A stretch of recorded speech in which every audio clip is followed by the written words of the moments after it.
Hola a todos y todas, bienvenidos a su programa Nuestra Voz Existe. Soy Ana Rosa Cárdenas y el día de hoy estoy acompañada de tres mujeres bastante importantes y estoy muy emocionada porque hoy día queremos hablar un poco sobre esta gran diversidad que nosotros tenemos en nuestro país, cultural, gastronómico, étnico, lingüístico, que nos hace sentir bastante orgullosos y orgullosas, pero sin embargo también somos tan diversas las mujeres que vinimos de la Amazonía, de la parte andina, mujeres afroperuanas, con descendencia asiática, que tenemos un gran porcentaje de personas japonesas, chinas, que también han migrado a nuestro país. Y toda esta diversidad también encontramos ciertas dificultades, a veces que lamentablemente en nuestro país, siendo tan diverso, también encontramos tanta discriminación. Así que el día de hoy nos acompaña Ana María Portillo Vargas, quien es promotora barrial de la Sexta Zona en el Agustino, y a Sofía Carrillo Segarra, quien es periodista, activista y conductora del programa Afro Raíces. Y también a Luz María Vilches Ritze, quien es vicepresidenta de la Federación de las Mujeres con Discapacidad y presidenta de Manos Creativas. Bienvenidas, chicas, muchísimas gracias por acompañarnos el día de hoy.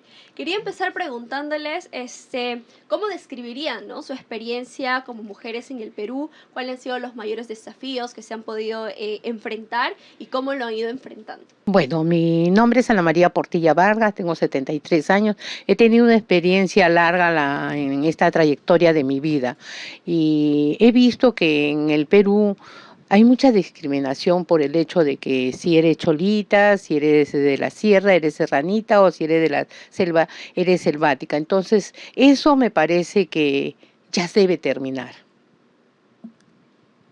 Bueno, y con respecto a las vivencias como mujeres, creo que es importante reconocer nuestra diversidad, como tú muy bien has señalado, y más que ser mujer solamente, yo tengo que reconocerme como una mujer afrodescendiente, una mujer afroperuana, lo cual hace que mi vida y la vida de las personas como yo estén impactadas, además del el machismo que afrontamos todas las mujeres, del racismo, de la discriminación, y eso es algo bastante duro, bastante complejo, que debe ser entendido en nuestra sociedad y sobre todo debemos afrontarlo buscando cambiar el chip y estos patrones socioculturales que hacen que las mujeres en su diversidad sigamos viviendo en un país con constante riesgo de ser asesinadas, de ser violentadas, ya sea físicamente, psicológicamente o sexualmente. Bueno, para las mujeres con discapacidad y las personas con discapacidad en general, es muy difícil poder sobresalir en esta sociedad.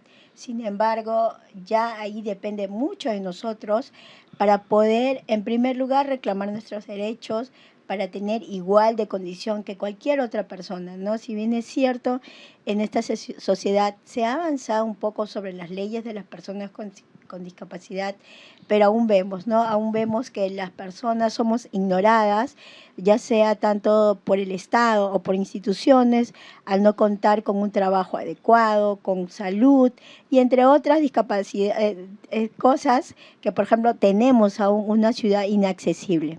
Muchas gracias, creo que nos han abierto un panorama bastante amplio y con enfoques diferentes, pero que siento que también llegan a coincidir en muchas cosas, porque somos mujeres finalmente y vivimos en un país que lamentablemente hay mucha discriminación, violencia, machismo, y por el simple hecho de ser mujeres nos asesinan y vivimos situaciones bastante complicadas. Ahí quería preguntarles cómo creen, ¿no?, que el origen étnico, ser una mujer adulta mayor o tener alguna discapacidad, influye en la percepción y el trato con los otros. Vivimos en un país en el cual mucho discriminan, ¿no? Por el hecho de ser una persona adulto mayor, dicen, no, ya ella ya no puede por su edad. Y no es así, porque yo tengo 73 años y yo sigo trabajando, pero hay mucha gente en nuestro país que no puede trabajar. Y eso hace de que se sientan discriminados. Claro, y uniéndome a lo que dice Ana, que se sientan discriminados, pero porque realmente no hay oportunidades para las mujeres adultas mayores, y en el caso de las mujeres afrodescendientes tenemos que superar barreras adicionales que obviamente hay las barreras de género, las brechas de género son evidentes, pero si eres una mujer afrodescendiente, eres una mujer indígena, andina o amazónica, la identidad étnica racial cumple un rol sumamente importante. Por ejemplo, en el ámbito de las comunicaciones donde yo me desempeño, ¿no? Vemos nuestra televisión, vemos los medios de comunicación. ¿Qué mujeres son las que nos han representado de manera permanente? Mujeres blancas, mestizas, por allí, pero no las mujeres indígenas, no mujeres afrodescendientes. Entonces, por poner un ejemplo de mi vida personal, que reitero, es parte también de la vida de muchas personas, el solo hecho de acceder a un determinado puesto de trabajo, a una determinada posibilidad de desarrollo profesional, puede ser un esfuerzo doble, triple, que con respecto a otras mujeres. Entonces, el racismo, el machismo y el sexismo se interseccionan, ¿no? Confluyen para que podamos o no podamos tener oportunidades. Y si bien es cierto, hemos logrado bastantes cambios, el esfuerzo es doble o triple. Y de igual manera, ¿no? Para una persona con discapacidad, casi todo el tiempo estamos sufriendo de discriminación porque piensan que las mujeres con discapacidad, en este caso, no tenemos esa capacidad, ¿no? Por ejemplo, de ser madres, de ser profesionales, de poder ocupar un espacio, hasta un cargo político. Entonces, esta discriminación es constante, pero vemos que poco a poco estamos rompiendo la barrera porque, como vuelvo a mencionar, nosotras mismas hemos tenido que demostrarle a la sociedad que una mujer también tiene capacidades para poder salir adelante. Nos han presentado varias problemáticas que han tenido que afrontar, pero también lo que le cuesta muchísimo más tal vez a unas personas que otras, y a veces no nos damos cuenta de la posición o el privilegio que algunas personas tenemos, y empezamos a, como no vemos tampoco en nuestros espacios como en la televisión o dentro de nuestras escuelas también, no nos enseñan a que la diversidad es tan amplia y nos vamos sectorizando, ¿no? Los que viven en las ciudades, ¿no? Cómo son los que viven en la parte andina, amazónica, y nos vamos creando un estereotipo muchas veces errado. Entonces quería preguntarlos desde sus experiencias, ¿ustedes han tenido algún trato hostil, discriminatorio? Si nos podrían comentar algo que a ustedes les ha marcado o que lo tienen mucho más presente. Cuando yo comencé a trabajar, recién comenzaba seguridad, que podía trabajar la mujer. Éramos dos nada más las personas que trabajábamos en seguridad y veíamos que en los hombres, como bien diciendo, ellas que van a poder, siempre hay esa discriminación a la mujer, y realicé mi trabajo bien. Es interesante lo que nos comenta la señora Ana, porque las mujeres tenemos que afrontar estereotipos que están totalmente instalados en nuestra sociedad. Sí. Y esos esfuerzos que pueden ser normales, entre comillas, para los hombres, para las mujeres no lo es tanto. Es colocar también tu energía, tu mente en la exigencia del trabajo, pero también en las exigencias adicionales que te da la sociedad, porque tienes que demostrar, ¿no? Es decir, si eres mujer, tienes que estar constantemente demostrando. Si eres una mujer afroperuana, tienes que estar demostrando, ¿no? Es decir, por decirlo de alguna manera. Entonces, es bien difícil. Si tú me dices de algún momento, pues son muchos momentos, bastante dolorosos, los reiterados no para poder participar en algún medio de comunicación, pese a tener todas las condiciones, todos los pergaminos, las calificaciones, y pues a mí me han cerrado la puerta en la cara la recepcionista, ni siquiera me ha aceptado el currículum, ¿no? Eso ocurría mucho más antes, ahora ya, digamos, no me ha pasado porque se han transcurrido como 20 años. Entonces, cuando yo empecé a buscar, y a mí sí me marcó mucho porque es difícil, ¿no? Más allá de que, digamos, nosotros tenemos autoestima, nosotras salimos adelante, sí, pero también hay un impacto en tu vida cuando hay rechazo, cuando hay burla, cuando hay negación de tu existencia. Entonces yo no puedo negar que a mí eso me dolió muchísimo, que me marcó, me sigue doliendo, pero que digamos, esta capacidad de resiliencia que tenemos hace que podamos afrontar de manera positiva los obstáculos. Ujú. Yo creo que todos hemos sufrido al mismo tiempo, ¿no? Pero justamente en el tema de la accesibilidad, recuerdo algo que sí me marcó mucho y es que cuando, por ejemplo, la primera vez que yo fui a un hospital, me di cuenta de que los implementos no estaban aptos para una persona con discapacidad. Por ejemplo, yo me fui a hacer una mamografía y yo en mi condición de discapacidad no podía hacérmela eso. Y es más, el doctor recuerdo que me dijo que por qué venía sola. O sea, una persona con discapacidad puede ser totalmente independiente siempre y cuando encuentre en la sociedad una accesibilidad necesaria, ¿no? Y así, podría contar muchas cosas más, pero como decimos, depende de nosotros salir de estos dolores que nos causan para seguir viviendo, y esto justamente nos hace más fuerte para avanzar, y es de ahí donde nace mi activismo, ¿no? De luchar por la accesibilidad. Ahora en la actualidad hay muchas personas con discapacidad y sobre todo mujeres, creo que nunca se han podido hacer un Papa Nicolau, una mamografía, por las mismas condiciones de inaccesibilidad que hay, ¿no? En tantos hospitales y posas y todo eso. Creo que es importante conocer esas experiencias porque nos llevan a pisar un poco la realidad, porque a veces decimos discriminación suena tan amplio, pero luego cuando hablamos de tú a tú, y creo que este programa también busca visibilizar esas experiencias y poder reconocer el gran esfuerzo que están haciendo, pero también no solamente quedarnos en el lado, sí, me está pasando esto, pero ustedes han tomado un paso más adelante, ¿no? Que es, claro, hablar del tema, salir adelante, pero también ser representantes, estar en una organización, empezar a moverse, a ser lideresas dentro de su comunidad, en sus zonas, y también desde las mismas dificultades que ustedes han tenido. Entonces, ¿qué las motivó? O sea, ¿cuál fue? Dijo, ya, me está pasando esto, o he vivido estas experiencias, tal vez no quiero que le pase a alguien más, o quisiera cambiar esta forma como se están realizando. ¿Qué fue esa lucecita que les hizo cambiar el chip y dice, quiero dar un paso mucho más grande? Bueno, cuando yo llegué a vivir al Agustino, vi que había mucha violencia del hombre hacia la mujer. Y creo que eso me motivó a mis años de buscar siempre, de dar ayuda a la mujer, ¿no? Porque gracias a Dios hasta hay una ley, la ley 3036-4, que nos defiende, ¿no? Y bueno, de ver tanta violencia me motivó el poder formar este grupo, o sea, reunirme en este grupo para poder ayudar a otras mujeres, porque en el Agustino no tan solo se ve la violencia hacia la mujer, sino también hacia el niño.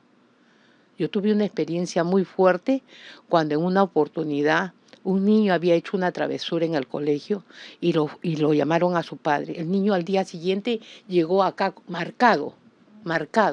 ¿Y qué dijo su mamá? Que se había caído una zanja. ¿Qué cosa? Su papá lo había querido ahorcar. Y la directora no quiso ir eh, presentarlo a una comisaría lo que había sucedido con este niño, porque dijo, no, su papá es un delincuente y me puede hacer algo. Wow. Bueno, qué difícil, ¿no? Yo creo que nuestros entornos y nuestra vida personal siempre están marcados por lo que hemos comentado, ¿no? En mi caso, además del machismo, el racismo, el sexismo, entonces yo no puedo decir que hubo un día y me desperté y dije, seré activista. Incluso te puedo decir que durante mucho tiempo traté de abocarme como periodista y pensaba, cuando tenía 18, 19 años, que siendo periodista y demostrando un buen trabajo iba a ser suficiente, iba a borrar, ¿no? El hecho de que sea una mujer afro, no iba a vivir discriminación y racismo, porque es el mensaje que a uno le dan, ¿no? Si tú estudias, tú vas a poder hacer todo. Y no es así necesariamente.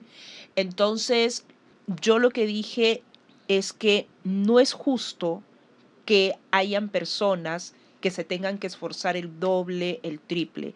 Y no solamente hablo de mujeres afros, hablo de mujeres indígenas, hablo de personas con discapacidad, hablo de personas de la comunidad LGTBIQ+, ¿no? Que tienen exigencias adicionales a las comunes.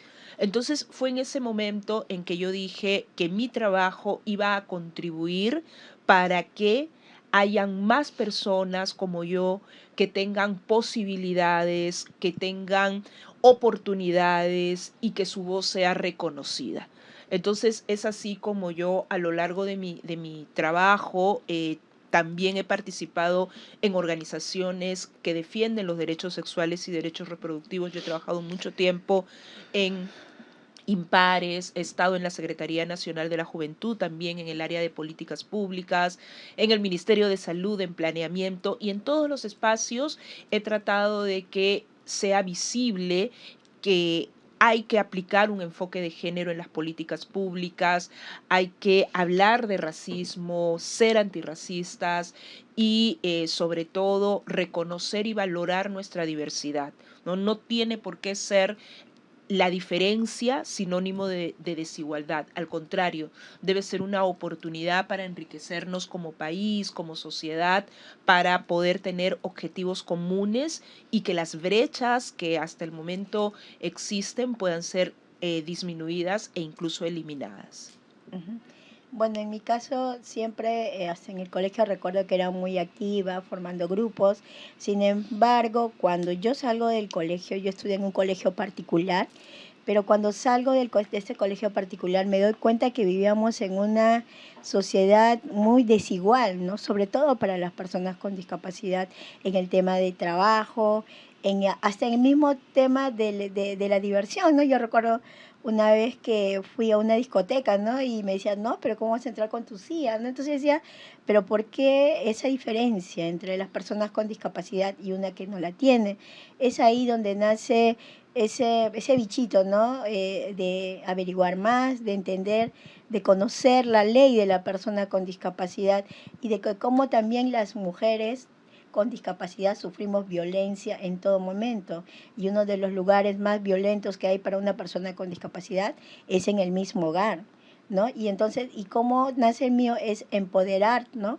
A las mujeres con discapacidad, ¿no? Gracias a Dios yo tuve ciertas personas que estuvieron detrás de mí, pero ¿qué hay de esas mujeres que no son empoderadas, que creen que tener una discapacidad es lo peor que les puede pasar, ¿no? Es ahí donde nace este bichito de crecer, de aprender más yo, de prepararme y de poder también ayudar a otras mujeres con discapacidad a poder salir adelante. Muchas gracias, creo que ha sido bastante inspirador y creo que para las personas también que van a ver, muchos jóvenes, adolescentes, personas adultas mayores también, que se van a ver reflejadas, ¿no? En sus vivencias, decir, oye, sí se puede, encontrar más figuras que nos motiven, porque no hay muchas, la verdad, o sea, referentes que nos ayuden a nosotras como mujeres tal vez, a querer salir adelante y ir rompiendo todos esos estereotipos y estas brechas que nos encontramos día a día. Como mencionabas, poder informarnos, poder saber que hay otras compañeras que también pasan por las mismas situaciones y apoyarnos, ¿no? En ese camino, ese largo y duro camino que nos ha tocado vivir por muchas circunstancias. Ahí quería preguntarles, ¿no? ¿Qué medidas creen que se podría tomar para mejorar la situación de las mujeres en su gran diversidad? Primeramente, ¿cómo estamos criando a nuestros hijos? Eso es muy importante. Tenemos que hacerles conocer los valores que generalmente en esta época ya se han perdido. Entonces, madres, yo les aconsejo, ¿cómo educan ustedes a sus hijos? Madres y padres, ¿no? Madres y padres, sí. Porque hay que trabajar en eso y sobre todo en la corresponsabilidad que debe haber en los hogares, porque la responsabilidad de los niños, de las niñas, de la crianza tiene que ser compartida y creo que esa es una primera situación que debe cambiar. Todavía hay recae la responsabilidad mayor de la crianza siempre en la madre y creo que eso es algo que debe cambiar Y esto debe estar complementado también con el trabajo en el colegio. Es decir, necesitamos tener una educación con enfoque de género, una educación sexual integral que nos permita generar relaciones respetuosas entre niños, niñas, adolescentes, que se reconozca la diversidad, que se valore la misma y que a partir de eso podamos también tener una mayor información y difusión de nuestro marco normativo, de las sanciones que hay en caso de violencia de género, pero reitero, trabajar en prevención es clave. Esta educación con enfoque de género, que incluye una educación sexual integral, tiene que ser a su vez una educación antirracista, una educación que nos permita eliminar cualquier práctica de violencia escolar o bullying, ya sea por homofobia, ya sea por machismo, por racismo, y es, creo, una acción concreta que debería darse en nuestro país. Aunque en estos momentos es bastante difícil hablar de eso porque precisamente lo que tenemos son leyes que están retrocediendo los pocos avances que tenemos en nuestro país con respecto a la garantía de los derechos de los niños, niñas y adolescentes. Entonces es muy, muy compleja la situación que estamos en estos momentos, pero eso creo que debe cuidarse. Lo poco que tenemos debería cuidarse y deberíamos tener una educación sexual. Con respecto al tema de las personas con discapacidad, por ejemplo, es cierto, ¿no? Desde muy pequeños enseñarles a que conozcan, ¿no? Por ejemplo, les comento que yo también dicto clases a niños de arte. Entonces, yo recuerdo que hasta cuando las mamás venían y miraban que la profesora era una persona en silla de ruedas, como que les causaba temor, ¿no? Porque decía, pero ¿cómo le va a cuidar? ¿Cómo lo va a ayudar, no? Y sin embargo, ahora yo puedo decir que esos niños, por ejemplo, conocen la discapacidad, saben que una persona con discapacidad también son iguales, no tienen los mismos derechos. Entonces, que ha crecido en ellos y los grupos que siempre vienen, empatía. Entonces, como que desde muy pequeño tenemos que enseñar, ¿no? A respetar, a ver la igualdad. Y bueno, y si hablamos de la sociedad, hay que también, ¿no? Hay que poner mano fuerte ahí, porque sabemos que las leyes son muy blandas, ¿no? Es por eso que existe todo este tipo de discriminación, de separación, ¿no? De grupos, lo cual a pesar que se está trabajando, pero aún falta bastante por avanzar en ese punto. Finalmente, quisiera que se comuniquen, ¿no? O se expresen ante las personas que nos están viendo, seguramente muchas mujeres que se han sentido identificadas con sus vivencias y que también están pasando por la misma situación. ¿Qué les dirían ustedes a ellas y también a la población en general, ¿no? Porque hay que recordar que este problema no solamente está sectorizado, por eso hay problema de la comunidad LGTB, problema de las mujeres y ellas resuelvan, ¿no? Sino que es una situación que involucra a la sociedad en general. ¿Qué les dirían, ¿no? A estas mujeres y también una reflexión tal vez para que nosotros empezar a valorar mucho más la gran diversidad que nuestro país tiene? Bueno, aparte de la formación que debemos dar a nuestros hijos, también decirles, porque hay muchas mujeres, muchos hijos, mejor dicho, muchos hijos que no tratan a los padres como deben de ser. ¿Ah? Hay mucha violencia también hacia ellos y creo que tenemos que tratar de sacar nuestro país adelante y ser cada día mejores. Bueno, yo lo que quisiera decirles es que lamentablemente hay obstáculos mayores para algunas personas, no hablemos solo de mujeres, de personas diversas, personas de la comunidad LGTBIQ+, mujeres afrodescendientes, mujeres indígenas, personas con discapacidad. Hay barreras adicionales que sí debemos afrontar, eso es lo real.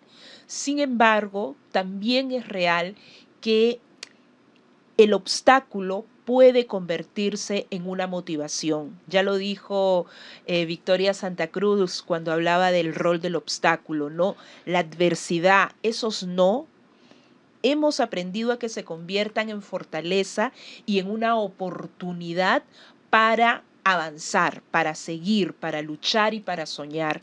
Y no permitamos que nos quiten nuestros sueños, que nos quiten nuestras ilusiones, y trabajemos para que puedan cumplirse.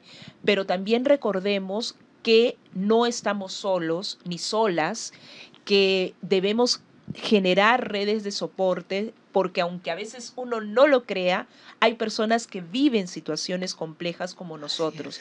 Entonces, si nosotros creamos redes de soporte, si nosotros lo hablamos, si lo decimos, si lo verbalizamos, vamos a tener una mayor posibilidad de éxito. Y también se vale en algún momento llorar, en algún momento sentir que no se tiene ganas, pero eso simplemente nos ayuda a hacer una breve pausa quizá para luego regresar con más fuerza, porque podemos lograrlo y debemos seguir luchando por nuestros sueños. Bueno, yo sé que siempre vamos a encontrar diferentes tipos de barreras en la sociedad, en la familia, ¿no? Pero mucho va a depender de nosotros el poder salir adelante, ¿no? El querer salir adelante solo va a depender únicamente de nosotros, porque nadie más se va a preocupar por ti si alguna vez no fracasas o no llegaste a conseguir algo, solamente va a ser tu culpa y no la culpa de los demás, así que fuerza y para adelante todos. Muchas gracias Ana, Sofía y Luz por habernos acompañado el día de hoy en el programa. Creo que ha sido bastante rico todo lo que ustedes nos han aportado. Sin duda hay mucho que seguir trabajando, al menos nosotros ponemos nuestro pequeño granito de arena a este programa para tratar de que sus historias, sus vivencias, y que no es imposible poder avanzar como país. Solo falta mucha voluntad, compromiso, no solo de nosotros como población, sino también nuestras autoridades, ¿no? Y lamentablemente, como han mencionado ustedes, estamos teniendo un retroceso súper fuerte y que va en contra de nuestros derechos humanos tan básicos y que tenemos que nos humaniza también muchísimo y que no podemos perderlo. Entonces ahí el trabajo es en conjunto y esperemos que tal vez las juventudes que nos están escuchando o las personas que se quieran involucrar en algún espacio de toma de decisiones también tomen en cuenta estas grandes problemáticas y centrarnos más en cómo podemos ser un mejor país, ¿no? Sabiendo de las grandes riquezas que hemos mencionado que tenemos, pero que a veces no sabemos valorarlo y estas grandes consecuencias que ustedes nos han mencionado. Y nada, quisiera agradecerles una vez más por haber estado con nosotras el día de hoy, que las sigan en sus redes sociales, que ustedes vienen haciendo grandes trabajos, son bastante reconocidas dentro del ámbito que vienen realizando, y para eso, para nosotros la juventud son un referente, la verdad, y nos motivan a seguir participando y que no es imposible, que sí se puede hacer, y creo que desde el programa Nuestra Voz Existe también queremos darles ese mensaje. Bueno, no se olviden de seguirnos en todas nuestras redes sociales, a compartir este programa y otros programas que también tenemos. Y bueno, conmigo será hasta una próxima oportunidad aquí en su programa Nuestra Voz Existe. Adiós, gracias. Chao, gracias.